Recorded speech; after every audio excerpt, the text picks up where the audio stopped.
Hello and welcome back.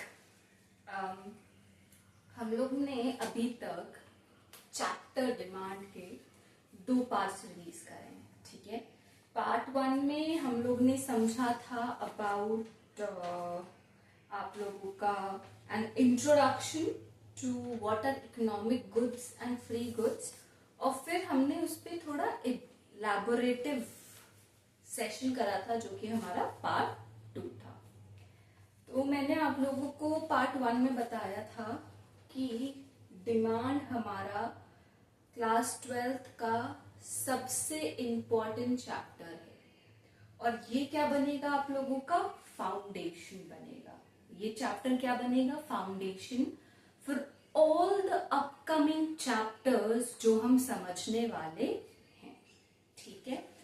तो demand chapter बहुत ही ज्यादा इंपॉर्टेंट है आप लोगों के लिए। इस चैप्टर का हर एक कीवर्ड, हर एक सेक्शन आपको अच्छे से समझना है। सिर्फ समझना ही नहीं है, उसको प्रैक्टिकली इम्प्लीमेंट भी करना है। प्रैक्टिकली जो आपकी डे टू डे लाइफ है उससे जोड़ना है, जिससे कि ये चैप्टर आपके लिए क्या हो जाए, इजी हो जाए, ठीक है। तो हम इस चैप्टर का अब आगे की चीजें समझेंगे कि what is the meaning of demand आज, और दूसरा हम लोग समझेंगे टाइप्स ऑफ डिमांड, ठीक है। क्योंकि ये हमारा इंट्रोडक्शन है to the chapter demand and understanding about its meaning, be very very very prompt to understanding this chapter, ठीक है। इसमें हम लोग आगे चल के कुछ ग्राफ्स भी सीखेंगे और डिमांड्स के अलग अलग टाइप सीखेंगे। चैप्टर में बहुत कुछ है और सारी ही चीजें आप लोग को आनी चाहिए, क्योंकि अच्छा खासा डिमांड से रिलेटेड आगे चल के आपके पास 3 से 4 चैप्टर्स हैं, और उन 3 से 4 चैप्टर से मान के चलो आप लोगों का 30 to 40% कोर्स कवर होता है। 30 to 40%। और एग्जाम में आप एक्सपेक्ट कर सकते हो कि इस चैप्टर से आपको मिनिमम 3 क्वेश्चंस मिलने ही मिलने हैं। I am talking about minimum 3 questions. Long form में तो आपको मिलने ही है 2 क्वेश्चंस, ठीक है, और जो आपका शॉर्ट फॉर्म आता है वहां पे 1 क्वेश्चन। और वो 1 क्वेश्चन ये लोग कैसे देंगे, ये नहीं थ्योरी दे देंगे, कहेंगे चलो एक ग्राफ बना लो, समझ रहे हो।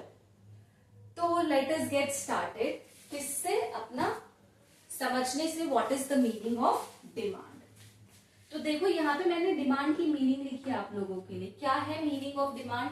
अच्छा, ये जो डिमांड की मीनिंग है ये मैंने आपकी ही बुक से उठाई है। मैं बार बार इस चीज को अपने हर वीडियो में, हर क्लास में रिपीट करती हूँ कि आप लोगों को कोई दूसरी, तीसरी, चौथी, 5वीं बुक की जरूरत नहीं है।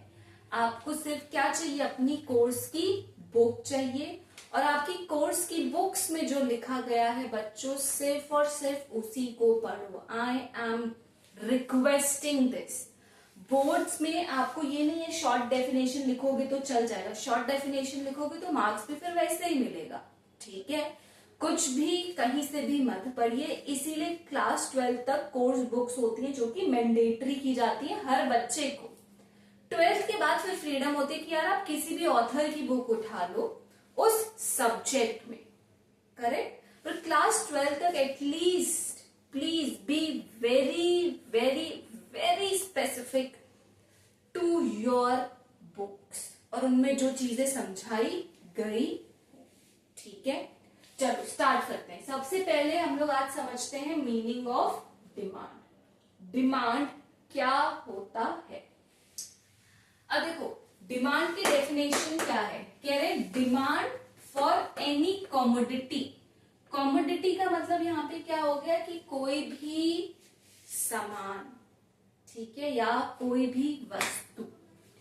तो demand for any commodity refers to the amount of that commodity that will be purchased at a particular price during a particular period of time. इस डेफिनेशन में सबसे इंपॉर्टेंट कीवर्ड्स जो एग्जामिनर ढूंढेगा, दो तो मैंने मार्क करे और तीसरा क्या है that I will mark now. तो तीसरा है कि हमेशा आप क्या करोगे, this amount of that commodity is your another important keyword जो कि इस डेफिनेशन को क्या करेगा, पूरा करेगा। ठीक है, जो कि क्या किया जाएगा, परचेज किया जाएगा। परचेज यानी कि खरीदा जाएगा। हमेशा आप कोई भी सामान जो खरीदते हो, क्या करते हो, उसको एक पर्टिकुलर प्राइस, एक दाम में, और कब, during a particular period of time और समय में खरीदते हो। ठीक है, ये इंपॉर्टेंट है कि आप एक अमाउंट, क्वांटिटी खरीदोगे, कॉमोडिटी की खरीदोगे यानी कि परचेज हो गया, eight a particular price, it will always have a price tag, and during a particular period of time. हमेशा डिमांड क्या होता है, समय, और दूसरा क्या है आपका यहाँ पे, टाइम नियोजित होता। समय और समय का मतलब टाइम हो गया, और प्राइस का मतलब हो गया मूल्य। ठीक है, फॉर एग्जाम्पल ऐसे समझना, कोरोना में, ठीक है, कोई भी वस्तु थी जो, हर एक वस्तु का दाम बढ़ गया था ना, और वहीं पे जैसे ही कोरोना खत्म हुआ, everything was normal.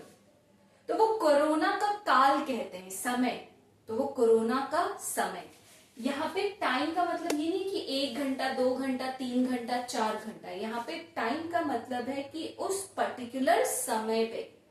For example आप कहोगे यार शादियों के टाइम में क्या होता है, अगर आप देखोगे शादियों के टाइम में टेलर के रेट्स बढ़ जाते हैं ना चीजों के। अगर आप टेलर के पास जाओ, कहते हैं भाई मैडम शादियों का टाइम है, इसीलिए देखिए अगर आपको सिलवाना है तो इतना पैसा लगेगा।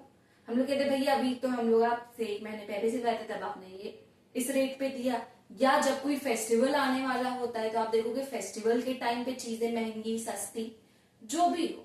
ठीक है, तो टाइम का यहाँ पे मतलब 1 घंटा, 2 घंटा, 3 घंटा नहीं है। यहाँ पे टाइम का मतलब है अलग अलग समय, और वो अलग अलग समय क्या है, वो अलग अलग समय हो सकता है। जैसे मैंने अभी आपको एग्जाम्पल दिया, कोरोना काल के दौरान, शादियों के दौरान, मान लीजिए अक्षय तृतीया भी गई है, उसके समय अचानक से भीड़ बढ़ जाती है, कुछ कुछ चीजों के रेट बढ़ जाते हैं। ठीक है, सो पर्टिकुलर टाइम का मतलब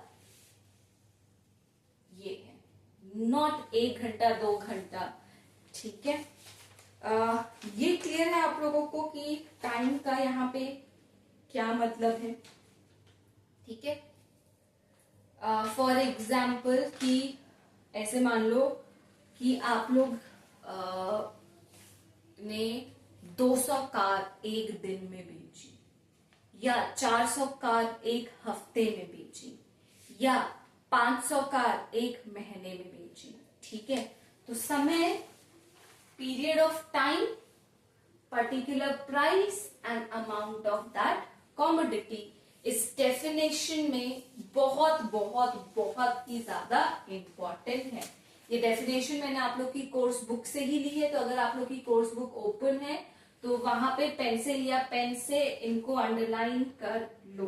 क्या क्या अंडरलाइन करोगे आप लोग, अंडरलाइन करोगे that first amount of that commodity, दूसरा अंडरलाइन करोगे आप लोग एट अ पर्टिकुलर प्राइस, और तीसरा अंडरलाइन करोगे आप लोग during a particular period of time. ये सारी चीजें क्या है इस डेफिनेशन में बहुत ही ज्यादा इंपॉर्टेंट है। ओके, तो ये डेफिनेशन आती है ऐसे कि define what is demand and explain its types. एक क्वेश्चन ये आ जाता है, ये आ जाता है व्हाट इज डिमांड, एक्सप्लेन या draw a graph of complementary goods और सप्लीमेंट्री गुड्स, ऐसे करके। ठीक है, तो डिमांड की डेफिनेशन तो रट ही लो, इसलिए रट लो कि कहीं पे भी कोई भी क्वेश्चन आए आपको आंसर ना पता हो और कुछ डिमांड से रिलेटेड हो, एटलीस्ट आप डिमांड की डेफिनेशन तो लिख पाओ। अब वो एग्जामिनर के ऊपर है, क्या पता उसका मन उस समय के लिए मान जाए और वो आपको आधे ही नंबर दे दे। बोर्ड्स में आधे नंबर से भी क्या होती है, हेर फेर। 0.5 is sometimes equal to 89.5 makes you 90. Yeah? All right. चलो, अब डिमांड के डेफिनेशन के बाद यहाँ पे देखो मैंने 3 चीजें लिखी हैं, ठीक है।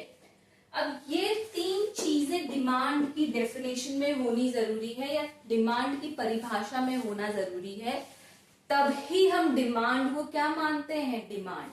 फॉर एग्जाम्पल, आप फूल के पेड़ को फूल का पेड़ कब मानोगे, जब उसमें एक बहुत ही महत्वपूर्ण चीज है, क्या आएगा, फूल, ना कि फल, है ना।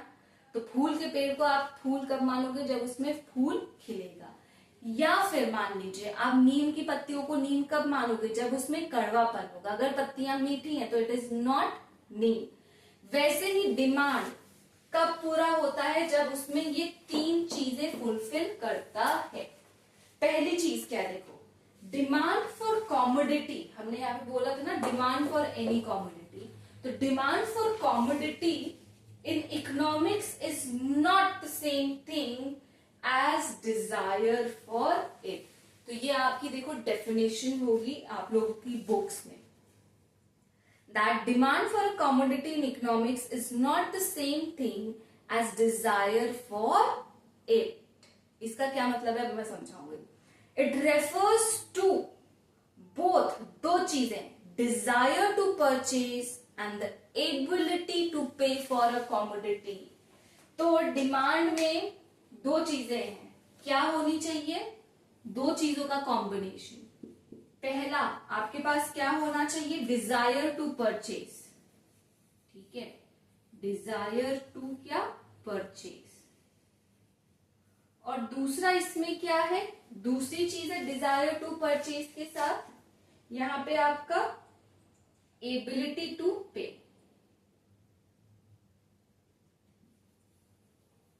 एबिलिटी टू पे,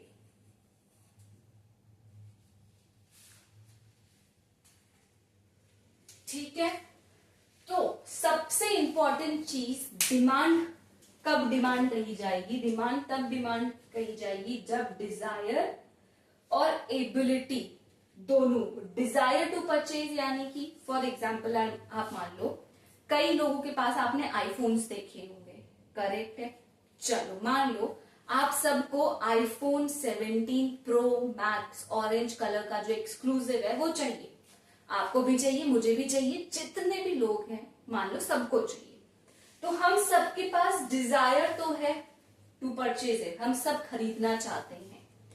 एबिलिटी का मतलब क्या हो गया, एबिलिटी टू पे का मतलब हो गया क्या हम लोगों के पास, do we have the money to purchase it, ठीक है, क्या हमारे पास अभी वो सक्षम राशि है जिससे हम खरीद पाए। Even if you want to purchase it on credit, credit में भी खरीदने के लिए आपको क्या करना पड़ता है, पहले एक लमसम अमाउंट डिपॉजिट करना पड़ता है।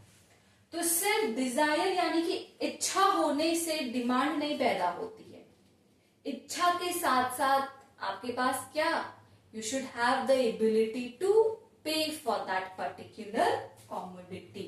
तो ये बहुत ही इंपॉर्टेंट चीज है। कई बार बच्चे इसी पार्ट पे क्या होते हैं, maximum time people get confuse here, इस पॉइंट पे ही सबसे ज्यादा क्या होता है, कंफ्यूजन। क्या होता है बच्चों, कंफ्यूजन। तो जो पहला पॉइंट है, demand is an effective desire, ये पूछा जाता है इस इफेक्टिव डिजायर का मतलब क्या है। तो इस इफेक्टिव डिजायर का मतलब 2 चीजें हैं। पहला, इसमें क्या इंक्लूड करोगे कि भाई इच्छा तो है खरीदने की, पर उसके साथ साथ आपके पास क्या भी होनी चाहिए, एबिलिटी भी होनी चाहिए, ठीक है। तो एबिलिटी टू पे मनी, एबिलिटी टू पे मनी का मतलब कि आपके पास उतना पैसा होना चाहिए, उतना रुपया आपके पास होना चाहिए कि आपके मन में जिस भी कॉमोडिटी को खरीदने की इच्छा है आप उसे क्या कर पा रहे हो, खरीद पा रहे हो। एक और एग्जाम्पल समझ लो कि कई बार हमारे पास ये डिजायर होती है या हमारी इच्छा है, मेरी इच्छा है, मान लो कि मेरे को अपना एक घर खरीदना है।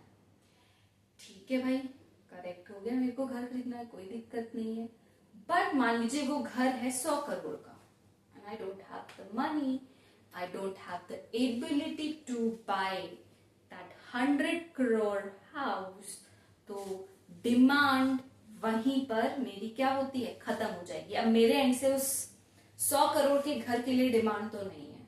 ठीक है, so this is your first point. तो डिमांड में हमेशा पहला पॉइंट क्या कह रहा है कि क्या होना चाहिए, demand is an effective desire.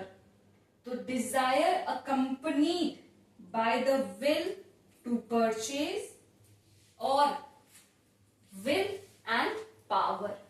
तो डिजायर हो गई विल, और जो पैसा आपके पास आएगा, जिस पैसे से आप खरीदोगे, वो हो गया पावर। तो demand is an effective desire. Demand क्या है, इफेक्टिव डिजायर है। और इफेक्टिव डिजायर का मतलब क्या है, a desire accompanied by two things, first willingness and second power, क्षमता। 10 रुपए की पेन खरीदने की इच्छा और क्षमता दोनों में, तो हमारे पास demand for that 10 rupees pen क्या हुई, ऑटोमेटिक बन गई। बट होल्ड ऑन, सिर्फ एक चीज पूरी होने से डिमांड पूरी नहीं हो जाती है। ठीक है, तो अब इसमें दूसरा इंपॉर्टेंट फीचर है, किसी भी कमोडिटी को आप हमेशा किस पे खरीदोगे, एक सर्टेन प्राइस पे। You will always have to pay a price for it. तो demand in economics is always at a price. अगर प्राइस नहीं होगी then there is no demand for it. जैसे हमने इकोनॉमिक गुड्स और फ्री गुड्स में पढ़ा था, एयर के लिए there is no price tag, इसीलिए उसके लिए डिमांड नहीं है। पर वहीं जब वो एयर आपकी packaged form in the form of oxygen cylinders में अवेलेबल होती है, you have a price tag. और उस प्राइस टैग की वजह से क्या है, there is a demand to it. ठीक है, फॉर एग्जाम्पल ऐसे मान लो कि अगर शर्ट 500 रुपए में अवेलेबल है, क्या है शर्ट, एक शर्ट हमने खरीदना चाहते हैं और वो 500 रुपए में अवेलेबल है, ठीक है, तो चलो मैं खरीद लूंगी। पर जैसे ही उस शर्ट का दाम 1000, 1200, 2000, 3000 होता है, I am out of my ability to pay. तो वो प्राइस टैग, 500 का price tag is the demand for me. शायद 2000 का price tag can be demand for you. शायद आप 2000 की शर्ट पहनो और मैं 500 की। तो 500 is the demand for me and 2000 is the demand for you. मतलब आप 2000 तक की शर्ट्स आराम से परचेज कर सकते हो। तो डिमांड तब होगी जब वहां पे आपको क्या मिलेगा, एक प्राइस टैग मिलेगा। यहां तक डज दिस मेक सेंस? अगर कोई कंफ्यूजन होगा, नो प्रॉब्लम, कमेंट सेक्शन आप सभी के पास अवेलेबल है, कमेंट सेक्शन में बता देना। ठीक है, तो हम लोग ने क्या सीख लिया या समझ लिया, हम लोग ने प्राइस को समझ लिया। ठीक है, ठीक है, फेयर इनफ। थर्ड पॉइंट है कि डिमांड जो है हमेशा expressed with reference to a particular time period. एक समय नियोजित होता है, किसको, डिमांड को। फॉर एग्जाम्पल, ठीक है, ऐसा मान लो कि आपने कहा यार कि demand for let's say mangoes, ठीक है, demand for mangoes in summer is 2000 kgs। Summer यानी कि मान लो मई जून में उसकी 2000 kgs की डिमांड है। पर जैसे ही ठंडियां आती हैं, आपने कहा कि यार ये जो demand for 2000 kg mangoes in your May June declines to let's say 100 kgs इन अक्टूबर नवंबर। तो आपने यहाँ पे एक पर्टिकुलर टाइम पीरियड अटैच कर दिया टू व्हाट, मैंगोज। ठीक है, अगर आप सिर्फ बोलो कि यार 2000 kgs ऑफ मैंगोज मैंने बेचे, ठीक है, तो this will be N incomplete sentence. आपको लगाना पड़ेगा ये 2000 kg मैंगोज आपने किस प्राइस पे बेचे और किस समय बेचे। ठीक है, so these are 1 2 3 important things जब आप डिमांड की बात करते हो, और डिमांड इनकम्प्लीट है विदाउट दीज 3 थिंग्स। बहुत simple, particular price, particular time, ये तो आप रट लोगे। इंपॉर्टेंट चीज ये जरूर रट लेना कि demand is an effective desire, और वो इफेक्टिव डिजायर क्या है कि आपके पास रोकड़ा पैसा और इच्छा, इच्छा से सिर्फ नहीं खरीद सकते हो, रोकड़ा which means you must have money to buy it, only then will it be considered as demand. तो डिमांड में ये सारी चीजें इंपॉर्टेंट हैं। क्या आप लोगों को इतना कुछ समझ में आ गया? यस और नो कमेंट्स में बता देना। अगर फॉर एग्जाम्पल नहीं समझ में आया है तो आप लोग मुझे बताना, and may be after words हम लोग मतलब जिन भी चैप्टर्स में जहां जहां पे भी आपको कंफ्यूजन है, I will keep a note of it, और फिर मैं आप लोगों के लिए फिर से क्लासेस की रिकॉर्डेड वीडियोस अपलोड कर दूंगी। ठीक है, okay, if you want to take a screenshot ले लो या फिर अपनी बुक्स में इसको मार्क कर लो। Till then I will just give you the space.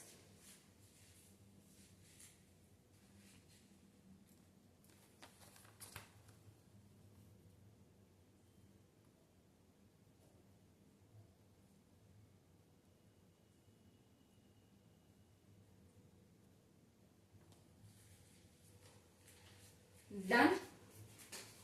Demand में एक चीज याद रखना, इट इज, मैं यहाँ पे लिख देती हूँ,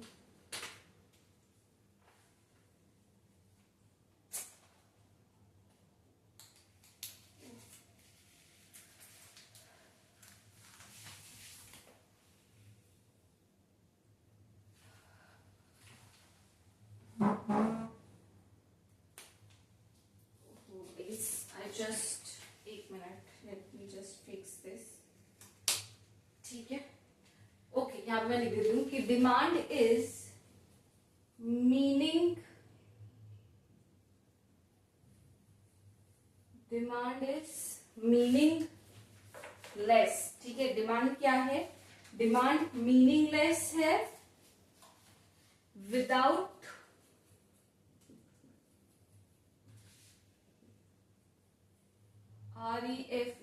REFERENC reference to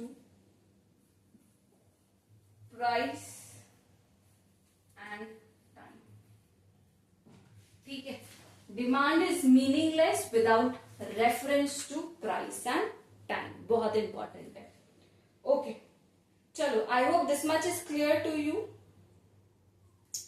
ओके, चलो अब आगे का समझते हैं। डिमांड हम लोग ने समझ लिया, मीनिंग ऑफ डिमांड। अब एक और इंपॉर्टेंट चीज आज हम लोग कवर कर लेते हैं डिमांड में ही, types of demand. So meaning of demand आपके पास कितने मार्क्स में आएगा? 2 मार्क्स में, और उस 2 मार्क्स में आपको क्या क्या कवर करना है? 3 इंपॉर्टेंट चीज है, और वो 3 इंपॉर्टेंट चीजें क्या है कि अ पर्टिकुलर कॉमोडिटी खरीदोगे आप, a particular amount of that commodity, जो कि आप क्या करोगे, eight a particular price during a particular period of time you will purchase it. ठीक है, चलो अब डिमांड में नेक्स्ट थिंग, ये बहुत ही ज्यादा, अगेन टाइप्स ऑफ डिमांड भी इंपॉर्टेंट है। इनमें क्या आता है, कई बार डिफ्रेंशिएट करने के लिए आ जाता है और कई बार आ जाता है what is demand, explain the types of demand. तो जो आप लोग के पहले प्री बोर्ड्स होंगे, ठीक है, उन पहले प्री बोर्ड्स में यू कैन एक्सपेक्ट दिस कि व्हाट इज डिमांड एंड क्या टाइप्स ऑफ डिमांड आ जाए, demand and types of demand. ठीक है, चल अब हम लोग पढ़ेंगे क्या, डिमांड के टाइप्स।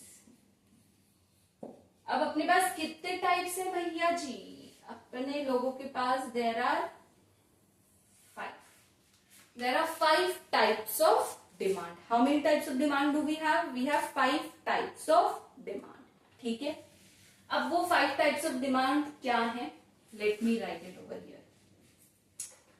फर्स्ट वन इज, ये दोनों साथ साथ चल रहे हैं. ठीक है, पहला है इंडिविजुअल. कैसा है? Individual demand. पहली डिमांड क्या है? इंडिविजुअल डिमांड है. ठीक, दूसरी डिमांड इसी के साथ आ जाती है मार्केट डिमांड. देखो नाम से तो कुछ कुछ समझ में आ जा रहा होगा आप लोगों को कि क्या कहना चाह रहा है ये. फिर सेकेंड कॉम्बिनेशन, ये फर्स्ट कॉम्बिनेशन. आपका जो सेकेंड कॉम्बिनेशन बनता है वो है एक्स एंड डिमांड, और इसी का दूसरे साथी का नाम क्या है? X post demand.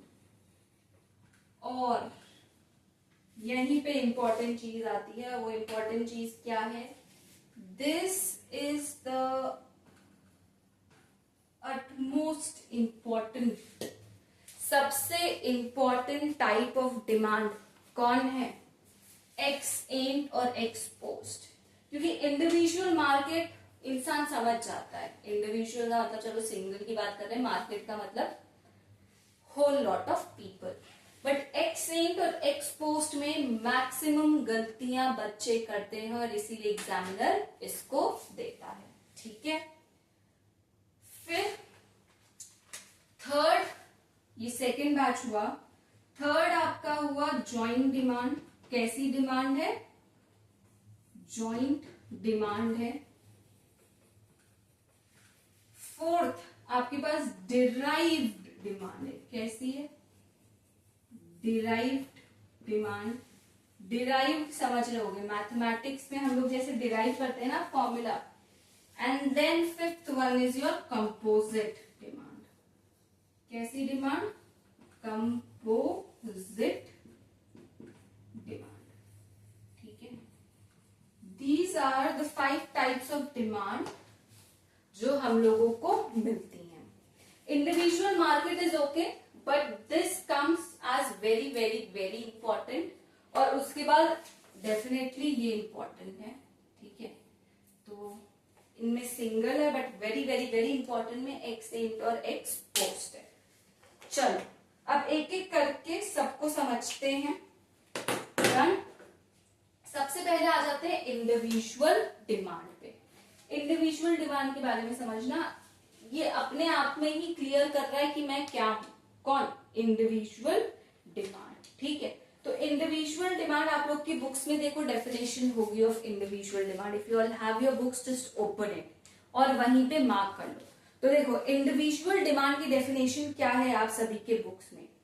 Individual demand refers to the demand. देखो अच्छा, इन सबको लिखने का एक तरीका ऐसे समझना, जो भी डिमांड का नाम होगा, ठीक है, जो भी क्या डिमांड का नाम होगा, whatever the name of the demand is, तो लिखोगे इंडिविजुअल डिमांड.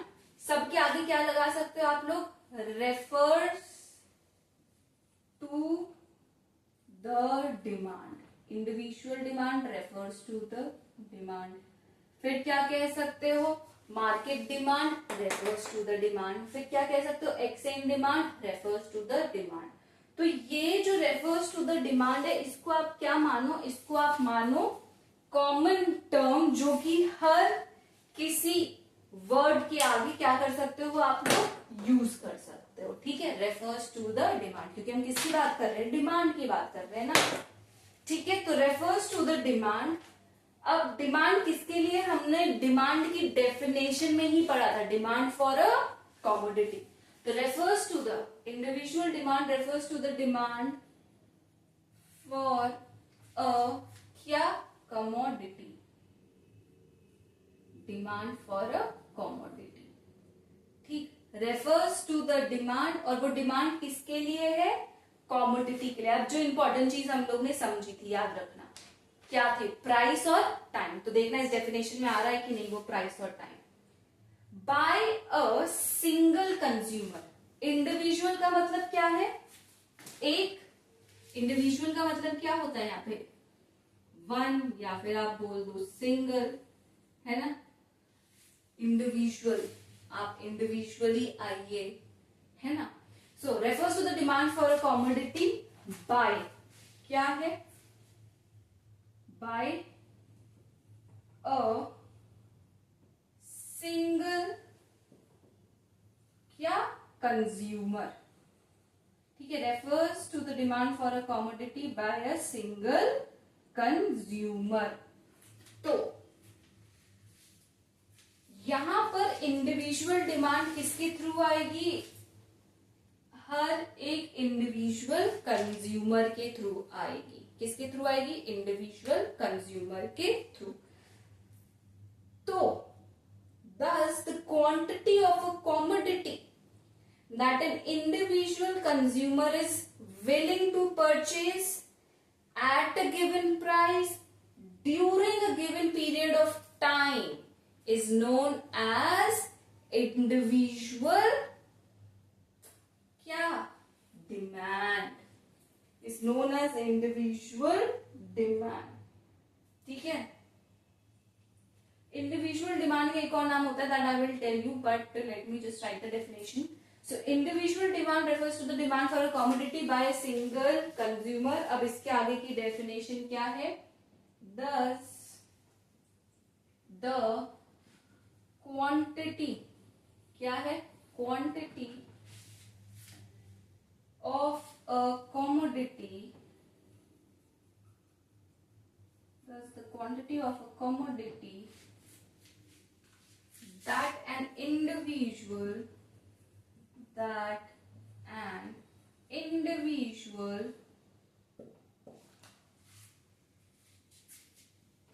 चलो आप लोग अपनी बुक्स में मार्क कर लो, that an individual consumer is willing to, important word क्या था जो हमने अभी थोड़ी देर पहले डेफिनेशन पढ़ी, क्या था, willing to, देखो भैया, purchase at a, देखो आ गया, at a given price, price purchase था, फिर प्राइस था, during a given period of time is known as what, is known as क्या, आपकी individual demand, is known as individual demand, ठीक है। तो अगर आप यहाँ पे देखिए, बोर्ड में देखिए, हम लोग ने जो समझा था इससे पहले एग्जैक्टली वही चीज आई है कि नहीं, जस्ट चेक इट आउट। जो हम लोग ने इससे पहले समझा था, do you find the same thing here और not.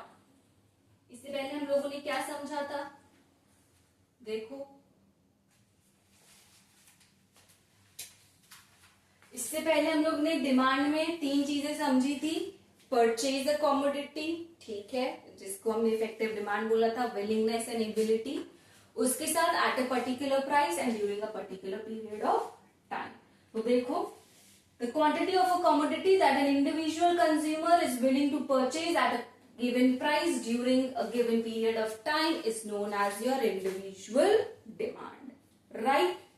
Does that make sense? इसका एक और नाम है और इसका दूसरा नाम है, कई बार इंडिविजुअल डिमांड ना कह के इसको हम लोग एक नाम से और डाल देते हैं, और उसका नाम क्या है, इंडिविजुअल और house, HOUSE, household demand, individual या फिर हाउस होल्ड डिमांड।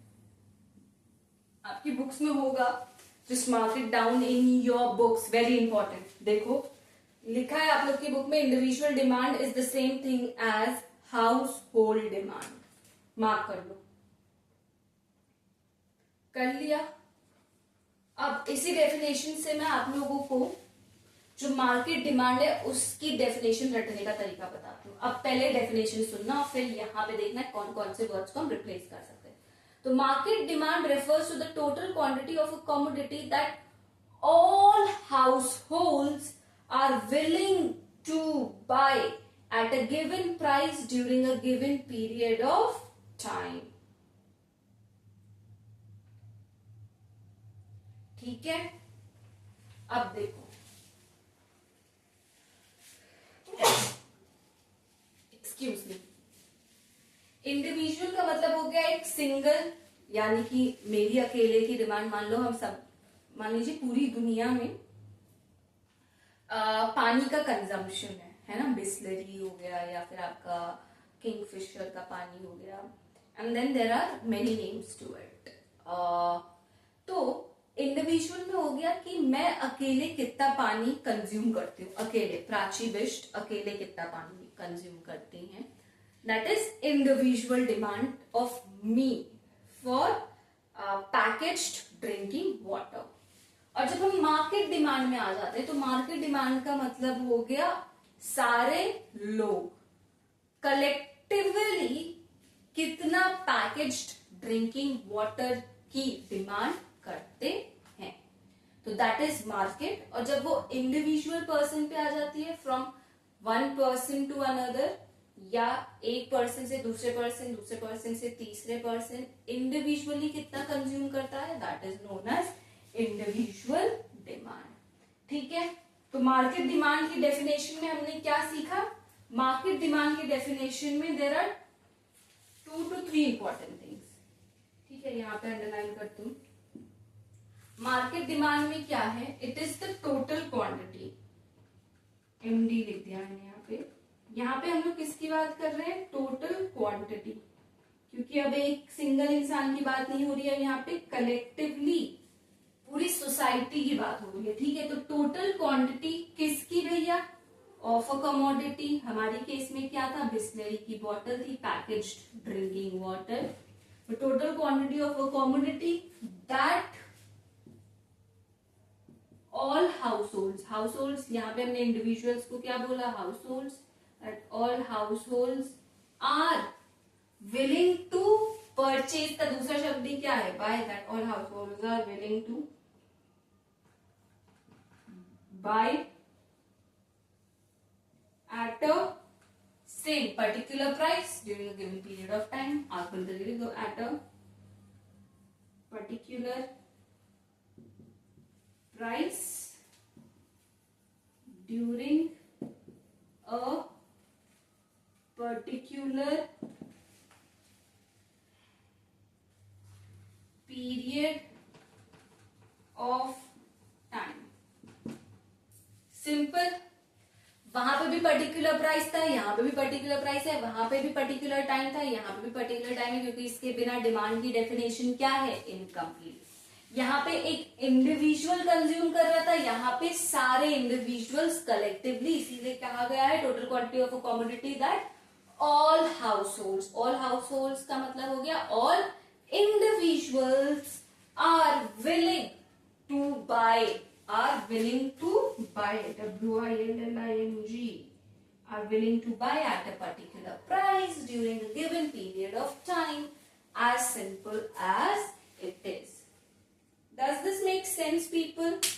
Individual और आपका दूसरा क्या बात कर रहे थे हम लोग? मार्केट डिमांड के बारे में समझ में आया?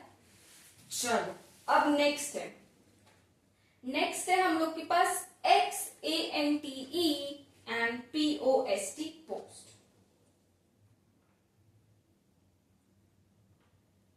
ठीक है, और फिर क्या है? पोस्ट। चलो, इसमें डिफरेंस दो चीजों का है। ठीक है, एंड में क्या है? दैट एंड का मतलब हो गया वांट टू और विलिंग टू, वांट टू या फिर विलिंग टू। यहां पे ये लोग क्या कर रहे हैं? They have the desire. But exposed में क्या है? एक्सपोज्ड में क्या है? एक्चुअली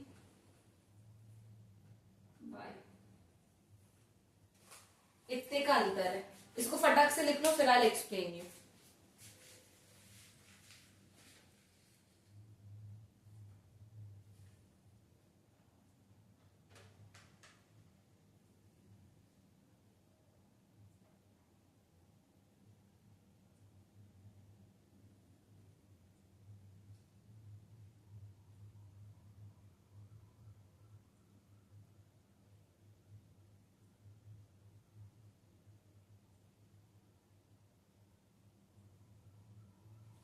ओके, चलो अब समझते हैं। मैंने एक्सेंट में कहा कि आई वांट टू और willing to and expose to the actual demand. Simple तरीके से समझाऊंगी तो मेरे ख्याल से आप लोगों को एंड और पोस्ट समझ में आ जाएगा। मान लीजिए मैंने एक प्रोडक्ट लॉन्च करा, वही मान लो 17 प्रो मैक्स, ठीक है, एप्पल वालों ने निकाला। अब इस 17 प्रो मैक्स में एंड समझना। उसने कहा कि यार मुझे लगता है कि आई एम अज्यूमिंग, ठीक है, उसने एक अजम्पशन कहा है कि I have an assumption that let's say 100 crore people have the willingness या actually want to buy। उसने मार्केट रिसर्च करी, उसने गए वो सब जगह और उन्होंने कहा कि यार 1000 करोड़ लोग हैं जो कह रहे हैं कि हाँ हमको खरीदना है, ठीक है। मान लो उन्होंने एक सर्वे निकाला और उस सर्वे के थ्रू वो जान पाए कि how many people actually want to buy 17 pro max अगर हम इसको निकालते हैं एट अ पर्टिकुलर प्राइस। अभी उसने ये निकाला कि पीपल वांट, ठीक है, वांट या विलिंग, बट एक्चुअली बाय मतलब रियलिटी में कितने लोग खरीदेंगे। तब उसने कहा कि अगर 17 प्रो मैक्स मान लीजिए आपको what ever the current rate is, let's say it is available at 2 lakh rupees, ठीक है। तो जब उसने वो 2 लाख का रेंज लगाया तो वो 1000 करोड़ से लोग छट के सिर्फ कितने रह गए, 1 lakh. And only 1 lakh people were ready to pay that 2 lakh rupees for 17 pro max. तो ये सिर्फ 1 लाख लोग वो थे that were actually ready to buy that particular 17 pro max. तो एंड और पोस्ट को याद रखना, पोस्ट में they actually buy it and end में they are only willing to buy the commodity. Again definition आप लोग की बुक्स में, I just read it and you all can mark it, ठीक है। तो excess demand refers to the amount of goods that consumers want to और willing to buy. और इसके आगे कौन से 2 शब्द लगा दोगे, during a given period of time at a given price. और वैसे ही पोस्ट के साथ refers to the amount of goods that the consumers actually purchase at a specific price and during a given period of time, ठीक है, makes sense। अब joint demand बहुत simple है। जॉइंट मतलब एक साथ, बहुत ही ज्यादा सिंपल है। ये मैंने एक शब्द लिख दिया एक साथ, ये आप लोग भी अपनी बुक्स में लिख लो एक साथ and then I will explain. एक साथ का क्या मतलब है, जॉइंट डिमांड के आगे लिख लो एक साथ, ठीक है, लिख लिया। तो यहां पे जो कमोडिटी है, देखो डिमांड का मतलब तो कमोडिटी की बात हुई, तो यहां पे जो कमोडिटी है वो हमेशा एक साथ यूज हो रही है। तो समझना, मैं इसको इरेज कर दूं, आई इरेज इट ना, तो फिर आप लोग को समझाना इजी रहेगा मेरे लिए। ये तो आप सब में ही लिख रहे हैं ना, रेफर्स टू द डिमांड, अब आप erasing this. For example joint demand का एग्जाम्पल समझना। फॉर एग्जाम्पल कार है, ठीक है, आप लोगों ने कार तो ले ली, मैं बहुत कार वाला एग्जाम्पल बहुत सिंपल है इसीलिए समझा रही हूँ, ठीक है। मान लीजिए जॉइंट डिमांड की हम लोग बात कर रहे हैं। जॉइंट डिमांड के केस में यहाँ पे हमारे पास क्या है, जॉइंट डिमांड। जॉइंट डिमांड के लिए शब्द क्या याद रखना है आप लोगों को, ये क्या है, एक साथ। इसको आप अलग नहीं कर सकते हो, अलग कर दिया तो फिर आपका काम नहीं चलेगा, ठीक है। ये हमेशा एक साथ रहती है जॉइंट डिमांड। अब इसका एग्जाम्पल क्या है कि मान लीजिए आपने कार खरीद ली, अब कार को चलाने के लिए,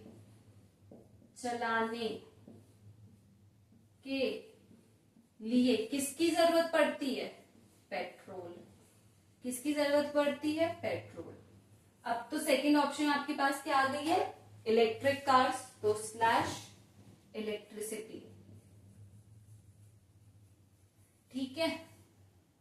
तो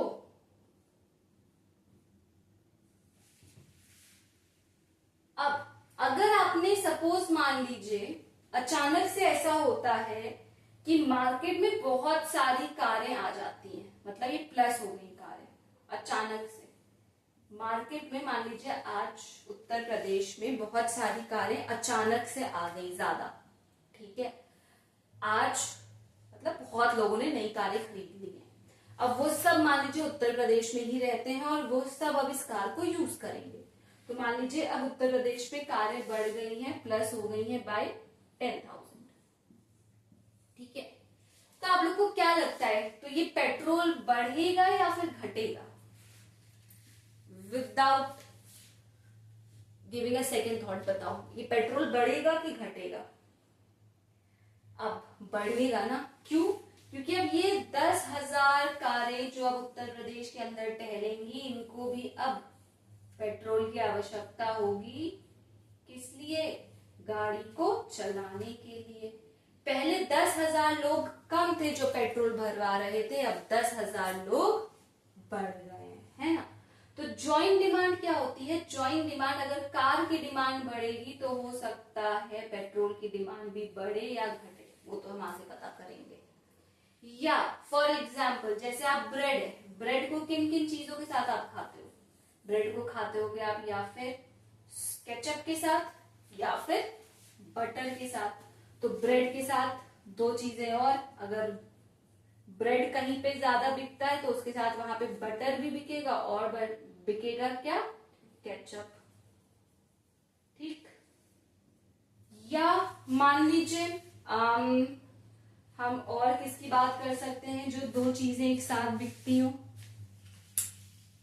फॉर एग्जाम्पल क्लोथिंग की बात कर लेते हैं, ठीक है। जैसे हम लोग ने शूज खरीदे, तो शूज के साथ हमेशा आपको किसकी जरूरत होती है? सॉक्स।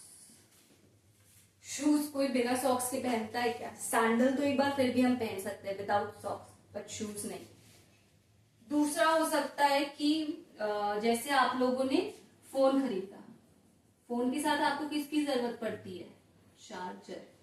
तो जॉइंट डिमांड का मतलब क्या हो गया? ये डिमांड क्या है? दोनों की एक साथ, दो लोगों की कह रहे हूं, दो कॉमोडिटी की डिमांड्स जब एक साथ हो। तो इसकी डेफिनेशन की बुक्स में देखो क्या लिखा है। Joint demand refers to the demand for two or more goods which are used jointly. ये देखो, ये यूज्ड क्या है? जॉइंटली, ठीक है। इलेक्ट्रिसिटी और petrol along with car used jointly। तो जॉइंट डिमांड की डेफिनेशन लिख लो सभी लोग अपनी बुक्स में, या मार्क कर लो कि joint demand refers to the demand for two or more goods which are used jointly और डिमांडेड टुगेदर, ठीक है। तो यहां पे क्या होता है कि बहुत कॉमन चीज यहां पे चलती है कि द राइज इन प्राइस, क्या? Rise in price of one